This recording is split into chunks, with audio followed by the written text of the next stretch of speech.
Hello students, welcome to Make My Exam powered by IBT. I am Sanjay Sharma. I am here you to tell about the IBPS Killer notification.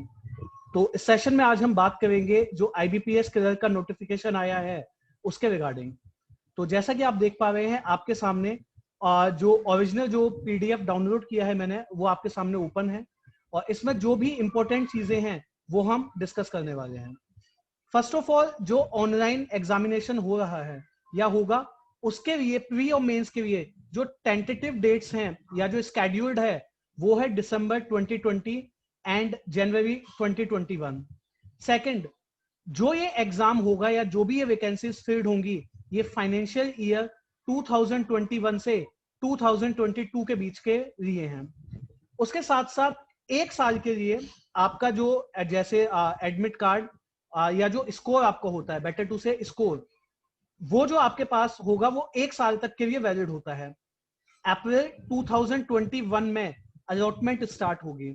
अगर आपको किसी भी bank के regarding या आपको अगर waiting list में डाला जाता है आईबीपीएस की तरफ से तो 2022 तक फाइनेंशियल ईयर जब तक खत्म होगा तब तक आपको ज्वाइनिंग मिल सकती है अगर कहीं पर रिक्वायरमेंट हुई, अगर आप वेटिंग लिस्ट में हैं। अगर नहीं होता है तो अपने आप जो आपका स्कोर कार्ड है वो एक्सपायर हो जाएगा फाइनेंशियल ईयर के क्लोजिंग होने पर। ठीक है, और इसके लिए कोई आपको ऐसा कोई प्रायर नोटिस या कोई बताएगा नहीं आईबीपीएस कुछ भी चीज। कौन कौन से ऑर्गेनाइजेशन है या कौन कौन से बैंक है जो पार्टिसिपेट कर रहे हैं, तो जैसा आप देख पा रहे हैं bank of Baroda, bank of India, bank of Maharashtra, Canara bank, central bank of India, Indian bank, Indian overseas bank, Punjab national bank, Punjab and Sind bank, UCO and union bank of India. ठीक है, अब इसके बाद जो इंपॉर्टेंट चीजें हैं, जो डेट्स हैं वो आपको पता होनी चाहिए। रजिस्ट्रेशन ओपन हो जाएगा कल से यानी 2 ऑफ द सितंबर से, और कब तक चलेगा 23 ऑफ द सितंबर तक। लेकिन आपने वेट नहीं करना है कि आपको एंड तक का टाइम, आप जैसे ही कल स्टार्ट हो जाए तो 1-2 दिन में ही फॉर्म को फिलअप कर दीजिए। पेमेंट आप कब तक कर सकते हैं? पेमेंट अगेन आप सेम इसी ड्यूरेशन के बीच में कर सकते हैं। अगर प्री एग्जाम ट्रेनिंग आपके स्टेट यूटी में होती है, जो कि अभी कंफर्म नहीं है कि होगी या नहीं, तो उसके एडमिट कार्ड 17 नवंबर से आ जाएंगे। आपको जो उस पर स्टार दिख रहा है, जो उसको आप देख पा रहे हैं, ये इसीलिए है। ठीक है, कि अगर प्री एग्जाम ट्रेनिंग पॉसिबल नहीं हुई ड्यू टू कोविड-19 ब्रेकडाउन तो फिर एडमिट कार्ड भी नहीं आएगा। Conduct of pre exam training again आपको डेट्स दिख रही है, तो ये टेंटेटिव है कि होगा या नहीं, श्योरिटी नहीं है। अब जो आपका मेन प्री एग्जाम है उसके कॉल लेटर्स आप डाउनलोड कर पाएंगे 18 नवंबर के बाद या 18 नवंबर से। ऑनलाइन प्री एग्जाम के लिए अभी डेट्स रखी गई हैं 5 दिसंबर, 12 दिसंबर और 13 दिसंबर। इसका रिजल्ट आ जाएगा 31 यानी by the end of the year. Main exam के लेटर्स 12 जनवरी तक और मेन एग्जाम होगा आपका 24 जनवरी को, और जो अलॉटमेंट है वो 1 ऑफ द अप्रैल से स्टार्ट हो जाएगा। तो अगेन आपको पता होगा क्लर्क में आपसे इंटरव्यू नहीं होता है।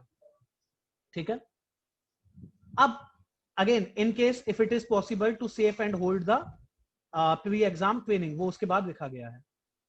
इसके आगे बात करते हैं, और इसके आगे जो इंपॉर्टेंट पॉइंट्स हैं वो आपको पता होना चाहिए। ये पेज था हमारा फर्स्ट पेज, एलिजिबिलिटी क्राइटेरिया। तो एलिजिबिलिटी क्राइटेरिया में आपको नेशनलिटी, एज, एजुकेशनल क्वालिफिकेशन, ये 3 चीजें आपकी सबसे ज्यादा हैं इंपॉर्टेंट। तो नेशनलिटी आपकी होनी चाहिए, जो आपको पता है इंडियन, नेपाल, भूटान और जो भी रिफ्यूजी एंड ऑल। ठीक है, एज जो आपका है क्राइटेरिया वो 20 से 28 होना चाहिए। ये मेन चीज है कि 1992 से पहले आप बॉर्न नहीं होने चाहिए और 2000 के बाद आप बॉर्न नहीं होने चाहिए।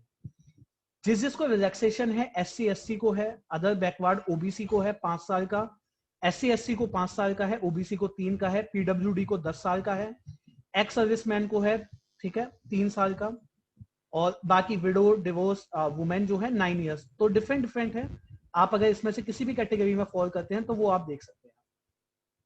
ठीक है, एज रिलैक्सेशन आपको अपनी एग्जैक्ट परसेंटेज बतानी है। 59.99 को भी 60% से कम ही माना जाएगा। और जो मेन जो आपका जो रिजल्ट जो डिक्लेयर हो जाना चाहिए उसकी डेट की बात कर लेते हैं, आपका रिजल्ट कब तक डिक्लेयर हो जाना चाहिए। तो एक पर्टिकुलर डेट है जब तक आपका रिजल्ट अनाउंस हो जाना चाहिए, ठीक है।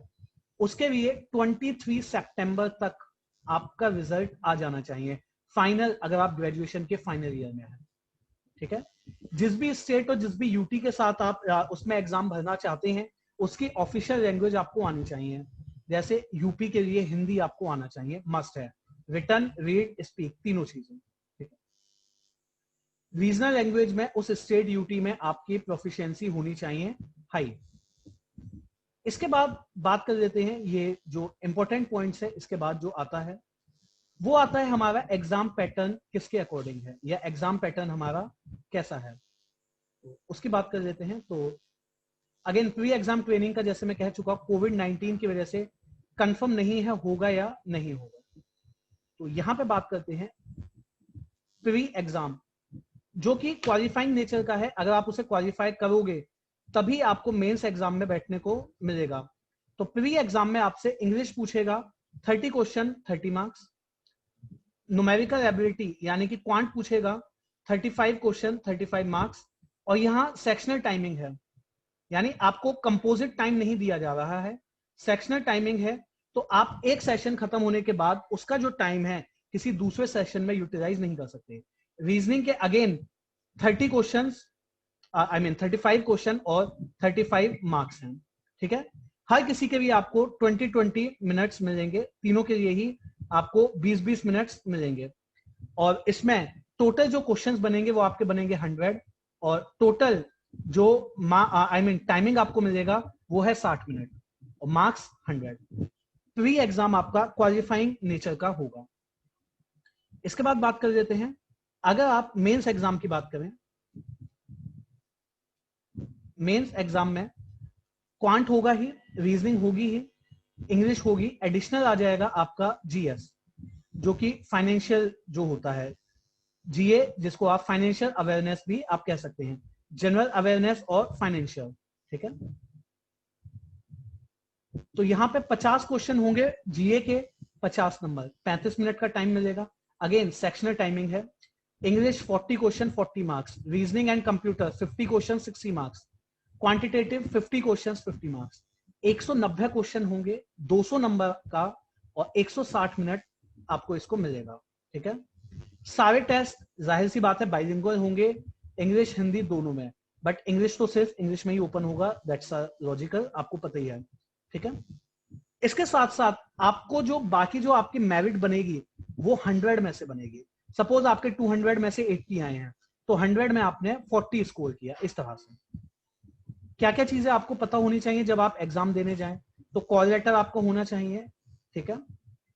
डेट और सेशन उस पर मेंशन हो, ऐसा ना हो कि वो प्रिंट ही सही से ना हुआ हो, ठीक है। फोटो आइडेंटिटी प्रूफ हो जो आपके पास, जैसे आधार कार्ड, पैन कार्ड, ठीक है। Photo copy of photo identity proof, और उसकी फोटो कॉपी भी आपके पास होनी चाहिए। तो मेन आपके लिए जो है इंपॉर्टेंट वो है डेट्स। प्रोविजनल अलॉटमेंट जैसा मैंने बताया 200 नंबर का होगा, लेकिन उसको कन्वर्ट कर दिया जाएगा 100 नंबर पे, एंड 21 और 22 के लिए अलॉटमेंट किया जाएगा, ठीक है। इसके आगे है जो जो डॉक्यूमेंट्स आपको प्रोड्यूस करने हैं एंड सो ऑन, तो ये आप एक बार कंप्लीटली डिटेल में पढ़ सकते हैं, ठीक है। और जो भी चीजें हैं, तो यहाँ पे मैं इंपॉर्टेंट चीजों पे ध्यान देना चाहूंगा, जिसमें अभी आपके लिए सबसे ज्यादा इंपॉर्टेंट है सेकंड, यानी कल 2 ऑफ द सितंबर से नोटिफिकेशन का जो एप्लीकेशन है वो स्टार्ट हो जाएगा, जो आप फॉर्म फिल कर सकते हैं 23 सितंबर का। तो अभी आपके लिए डॉक्यूमेंट्स क्या होगा, कितनी वैकेंसीज है, उस पर इतना ध्यान ना दीजिए, ठीक है। कई बार लोग कहते हैं कि वैकेंसीज कम है, अरे हमें तो एक ही वैकेंसी चाहिए, तो आपको तो फाइट एक ही सीट के लिए करना है, तो एज सच वो सारी चीजें आप छोड़ दें। तो फॉर्म को टाइम से फिलअप कर लीजिए, कब आपका प्री है, कब आपका मेंस है, वो डेट्स आपको पता होनी चाहिए। और इसके लिए जो आपको तैयारी जो आप करनी है, उसके लिए आप मेक माई एग्जाम को विजिट करिए। हम बहुत जल्द ही न्यू बैचेस इसके लिए बनाने वाले हैं, और आपकी प्री से लेके मेंस तक सभी चीजों को डिटेल में हम डिस्कस करेंगे, सारे सब्जेक्ट्स को, और सभी सब्जेक्ट्स के आपको जो ट्रेनर्स हैं, सारे एक्सपर्ट ट्रेनर्स आपको मिलेंगे। तो और डिटेल्ड के लिए आप जो भी बैचेस हैं उसके लिए आप मेक माई एग्जाम को विजिट कर सकते हैं।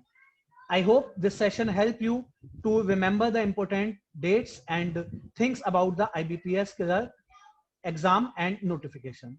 Okay. Thank you. Bye bye.